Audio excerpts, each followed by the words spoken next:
KBC में करोड़पति पति। सूरज के जीवन का एक ही फंडा था कि मेहनत तो गधा भी करता है, घर बैठे जो कमाए समझदार वही होता है।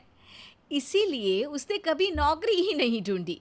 इस बात से हालांकि उसकी पत्नी शिखा बिल्कुल भी अग्री नहीं करती थी, पर फिर भी सूरज को समझाना बेकार था।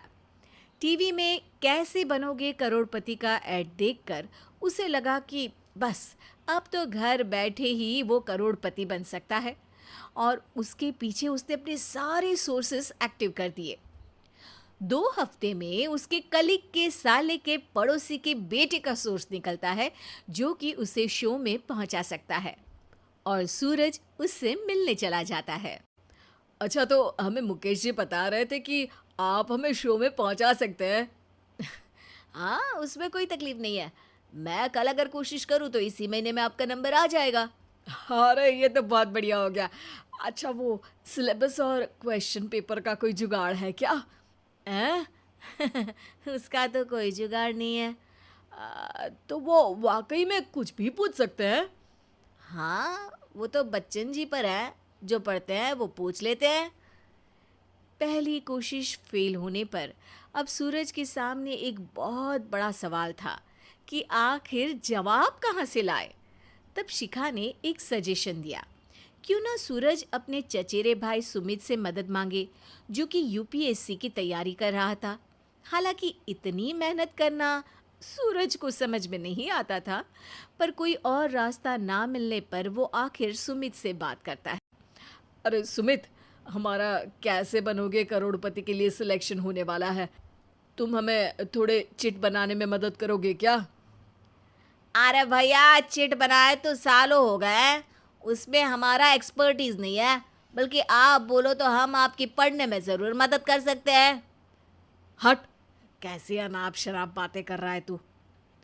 सूरज ने सुमित को मना तो कर दिया था, पर तैयारी करने के सिवाय कोई चारा उसे दिख भी नहीं रहा था। खासकर जब 12 के पेपर लीक करने के एक्सपर्ट शुक्ला जो भी हाथ जोड़ लेते हैं। आखिर सूरज को सुमित के पास जाना ही पड़ा, और उसने सुमित और शिखा से वादा किया कि वो बहुत मेहनत करेगा। 1 महीने की तैयारी के बाद फाइनल हुआ कि शो से 1 हफ्ते पहले एक ट्रायल खेला जाएगा, जहां पर सारे रिश्तेदार ऑडियंस की जगह पर होंगे और शिखा सवाल पूछेगी। दूर दराज से भी रिश्तेदार आकर हाजिर हो गए देखने कि आखिर कैसे बनेगा सुमित करोड़पति। सब कुछ सेट था, और इतने में सूरज आकर अपना स्पीच देता है। ये 1 महीना मेरे लिए आसान नहीं था, पर अपने भाई सुमित और अपनी पत्नी शिखा की मदद से मैं इतनी दूर पहुंच पाया हूँ। मेरे मम्मी पापा के आशीर्वाद ने भी बहुत साथ दिया है मेरा। मैं उम्मीद करता हूँ कि आज के शो में आप लोगों को बहुत मज़ा आएगा। साक्षी पहला सवाल पूछती है, और पूरे कमरे में सन्नाटा छा जाता है। इंडिया में कितने स्टेट्स हैं? 3, सॉलिड, लिक्विड और गैस। अरे रुकिए, तो ऑप्शंस तो देने दीजिए। इतने में 5वीं कक्षा का चिंटू बोल उठता है। अरे क्या मामा, आप तो पहले सवाल पर ही आउट हो गए। अरे बेटा, पहला सवाल तो ट्रायल होता है ना।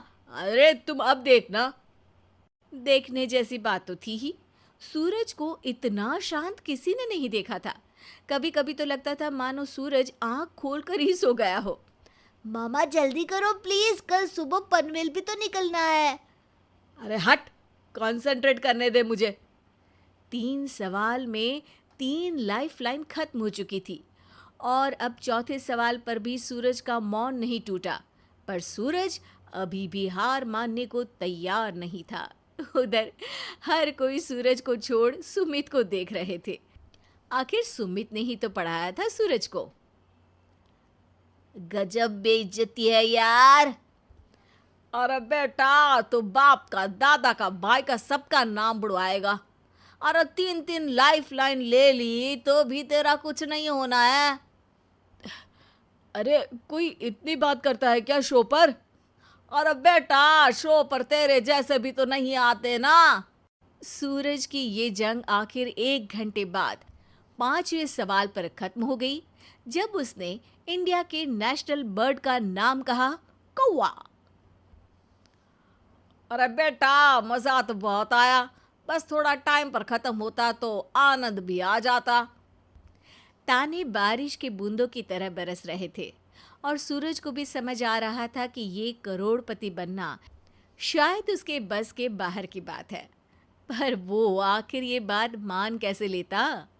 वो सख्त लौंडा जो ठहरा, उसने सोचा कि बेइज्जती तो हो ही चुकी है, पर अगर मैं हार नहीं मानूं तो शायद कुछ हो सकता है। शिखा, तुम देखना, असली शो में आग लगा दूंगा, आग। करोड़पति बनूंगा मैं, हाँ। सब्जियां खत्म हो गई है घर पे, ले आओ। पहले पति बन जाओ, फिर करोड़पति बनना। अरे गजब बेइज्जती है यार। बेटा, अभी तो घर पर ही हुई है, 1 हफ्ते में तो तुम देश के सामने करवा कर आओगे। वैसे जब टीवी पर जाओ ना, तो बस अपने मम्मी का ही नाम लेना, ठीक है? कोई पूछे तो बोलना कि पापा नहीं है मेरे। अरे पढ़ाई की, पेपर निकलवाए, इतने सारे लोगों को खाना खिलवाया, क्या फर्क पड़ा? इसीलिए मैं कहता हूँ कि मेहनत तो गधा भी करता है, घर बैठे जो कमाए वही सिकंदर। लेकिन मामा, गधे भी जानते हैं कि हमारा राष्ट्रीय पक्षी मोर है।